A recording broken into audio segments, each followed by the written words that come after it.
क्या क्या कह रही थी तू? हाँ, साड़ी नहीं दूंगा।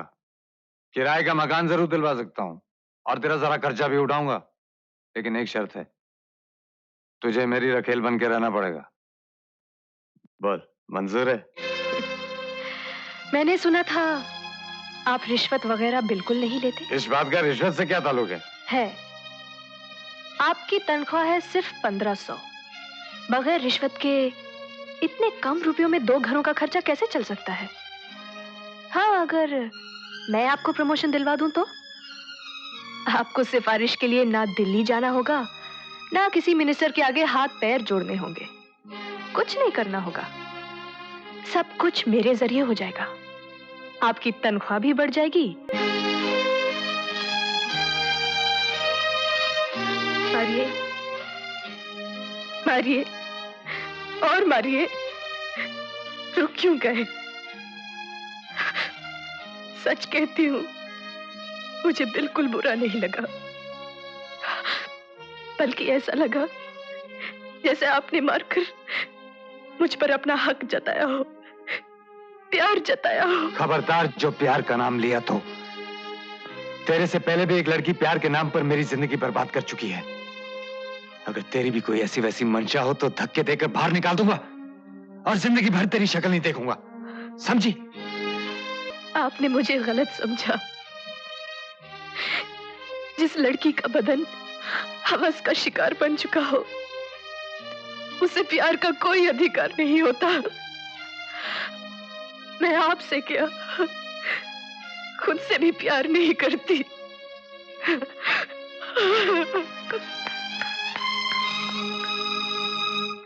देखो बग्गा, तुम कुछ दिन और यहाँ ठहर जाओ तो शायद मैं तुम्हारे लिए। गला छोड़ो और सुनो, मुझ पर गुस्सा करने से कोई फायदा नहीं। तुम्हें छुपाने के लिए कोई जगह भी तो मिलनी चाहिए। मैंने एक चक्कर चलाया है, अगर तीर निशाने में बैठा तो मुझे उम्मीद है कि 1-2 दिनों में तुम्हारा बंदोबस्त हो जाएगा।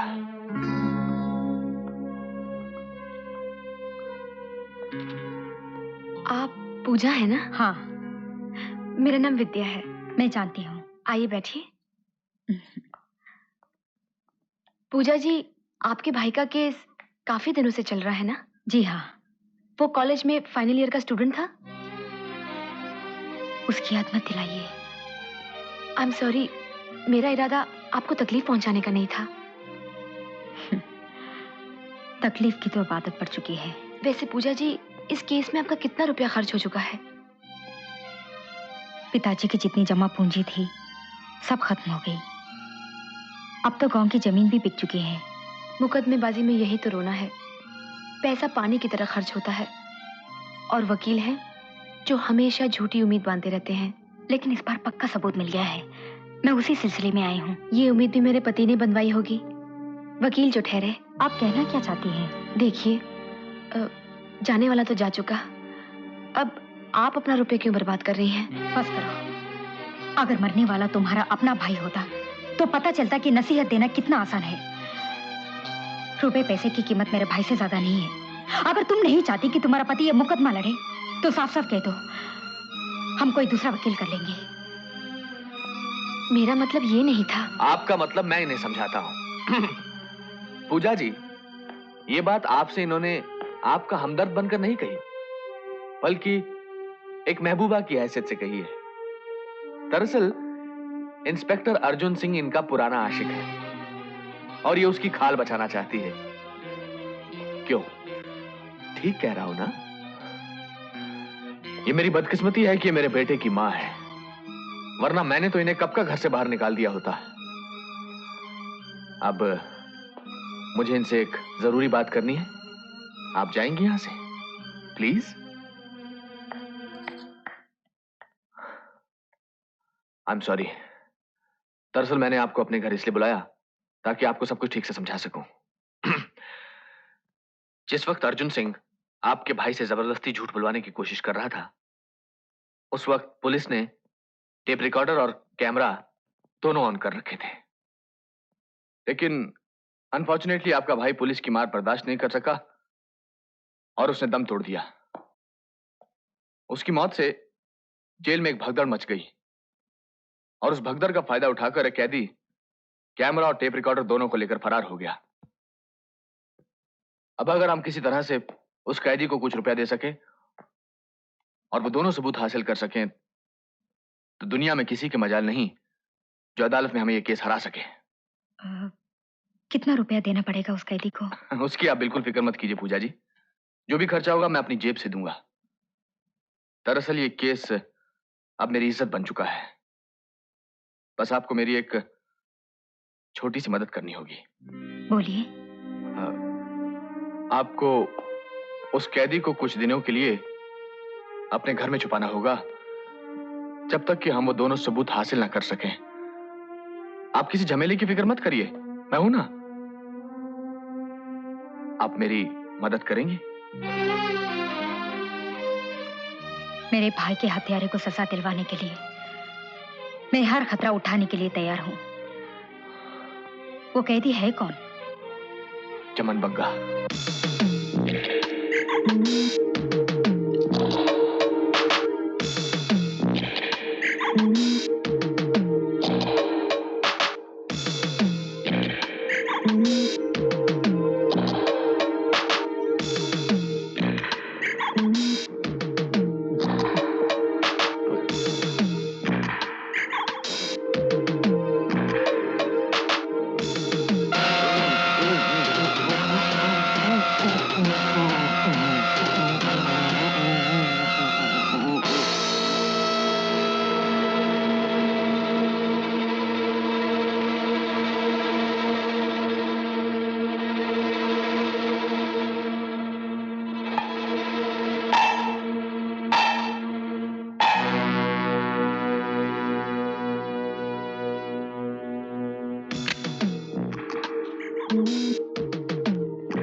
तुम यहाँ ड्यूटी करने आते हो या कैदियों के साथ दारू पीने?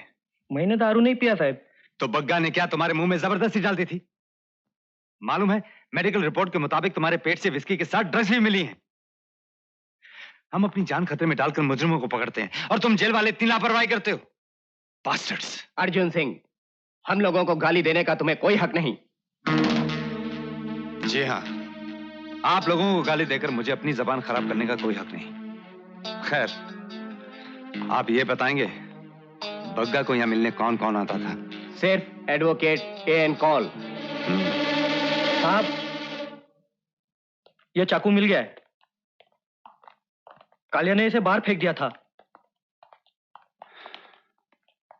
कालिया, ये चाकू तेरे पास आया कहां से? मुरली ने दिया सर। मुरली ने? हाँ।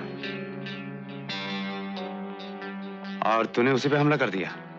साहब, मुरली ने खुद कहा था, जब रात को 3 बार खटखट की आवाज सुनो तो तुम चाकू मार देना। मैंने मार दिया।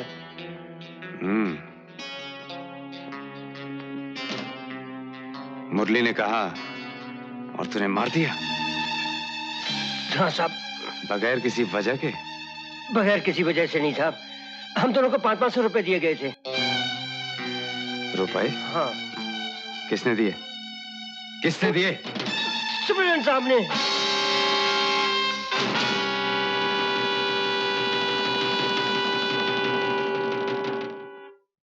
डिक्लेयर? कितने कहा थे एसपी साहब? फुल हैंड है यार, आज तो बहुत हार गए। कल 10,000 जीते भी तो थे। अरे यार वो एसपी तो साहब, एक जरूरी बात है।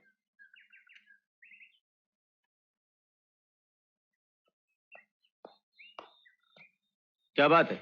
सर, ये आईजी साहब के नाम एप्लीकेशन है, इसे फॉरवर्ड कर दीजिए। एप्लीकेशन? कैसी एप्लीकेशन? मैंने जेल सुपरिटेंडेंट से सवालात करने की उनसे इजाजत मांगी है। क्यों? दरअसल बग्गा को जेल से फरार कराने में जेल सुपरिटेंडेंट का ही हाथ है। What nonsense. मैं सही कह रहा हूं सर। कालिया ने बयान दिया है कि सुपरिटेंडेंट ने उसे 500 रुपए दिए थे ताकि वो बलवा करके सिक्योरिटी गार्ड्स का ध्यान पटा दे। मुझे लगता है इस साजिश में वो एडवोकेट एन कॉल वो भी शामिल है। बस बस, अपने ख्याली घोड़े दौड़ाने बंद करो। और इस एप्लीकेशन में ऐसी कौन सी अर्जेंट बात हुई जो यहां चले आए? खैर, अब आ गए हो तो एक काम करो, कल क्रिकेट मैच है, ये 1000 रुपए के 10 टिकट हैं, इन्हें बेच दो। मेरे लिए प्रॉब्लम हो जाएगी सर। अर्जुन, टिकट बेचने में क्या प्रॉब्लम हो जाएगी? लोग मुझसे नहीं, मेरी वर्दी देकर टिकट खरीदेंगे। इसमें कोई हर्ज नहीं है। सर, इसके बदले में मुझे उनके छोटे छोटे काम करने पड़ेंगे जो मैं हरगिज नहीं चाहूंगा। ठीक है, तुम जा सकते हो। सर, ये एप्लीकेशन मेरे ऑफिस भेज देना। सर, तुमने सुना नहीं मैंने क्या कहा? ये एप्लीकेशन मेरे दफ्तर भिजवा देना। अब तुम जा सकते हो। Get out.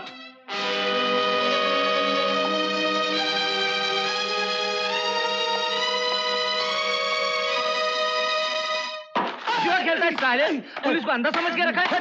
मार्केट के पीछे आइला चुप के जुआ खेल रहा है। ये क्या? ये गैर कानूनी होता है, मालूम है? कौन है ये लोग? जुआरी लोग है सर, मार्केट के पीछे जुआ खेल रहे थे। छोड़ दो इन्हें। छोड़ दूं सर? कि जुआ खेलना अब गैर कानूनी नहीं रहा? जुआ गैर कानूनी है, लेकिन पकड़ सको तो उन अफसरों को पकड़ो जो क्लबों में बैठकर हजारों रुपए का दाव लगाते हैं। है 5 वहां तक? जब हम उनको नहीं पकड़ सकते तो इन गरीबों को पकड़ने का कोई अधिकार नहीं है हमें। छोड़ दो इन्हें। लेकिन मैं कहता हूं छोड़ दो इन्हें। जाओ। अब जुआ खेला ना तो जिन उंगलियों से पत्ते पकड़ते हो तोड़ के रख दूंगा मैं। चलो।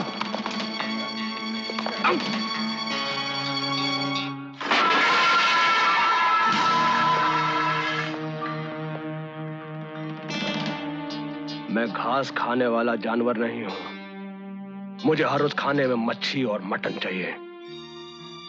ये ब्राह्मण का घर है। क्या खाक घर है ये, जहां पे मर्जी का खाना नहीं मिलता? जेल से बदतर है ये। मुझे नहीं रहना यहाँ पर। नहीं, अगर आप मांस मच्छी खाए बगैर नहीं रह सकते तो मैं आपके लिए बाहर से ले आया करूंगी, मगर आप गुस्सा मत कीजिए। ठीक है। और सुनो, कल तुम उस कॉल के पास जाना और उसे पूछना कि फोन का क्या हुआ। फोन? हाँ फोन, टेलीफोन। मुझे यहाँ पर टेलीफोन चाहिए और शराब भी। दारू के बिना मैं पागल हो जाता हूँ। ठीक है।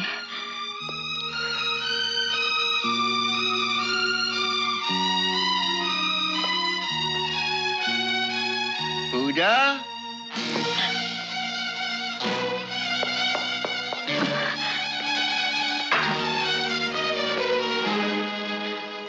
किससे बात कर रही थी? जी जी वो कौन था ये आदमी? जी बात ये है कि मैं कैसे समझाऊं?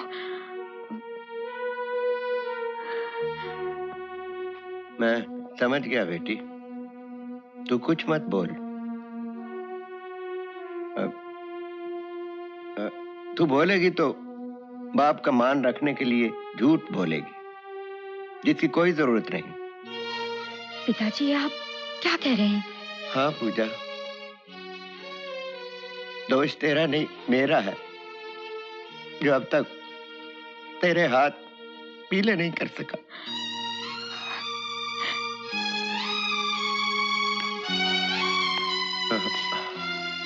पहले जवान बेटे की मौत, फिर मुकदमेबाजी।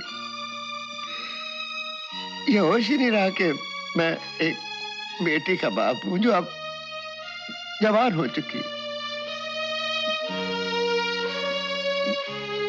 मुझे माफ कर देना बेटी। पिताजी आप मुझे गलत समझ रहे हैं। ये आदमी जेल से भागा हुआ कैदी है जो हमारे राजू के हत्यारे को पकड़वाने में हमारी मदद करेगा। क्या? हाँ पिताजी, मैंने आपको ये बात इसलिए नहीं बताई कि आप कभी राजी नहीं होंगे। मैं अपने राजू के हत्यारे को नहीं छोड़ूंगी, नहीं छोड़ूंगी। बेटी, तूने जो रास्ता अपनाया है बड़े जोखिम का है। अच्छा, अरे जोखिम तो मैं उठा रहा हूं जेल से भागकर तुम्हारे बेटे के हत्यारे का सबूत देने के लिए। अगर तुम लोगों को मेरी मदद नहीं चाहिए तो मैं चलता हूं। नहीं भाई, नहीं भाई, तुम यही रहो। भगवान के लिए हमारी मदद करो।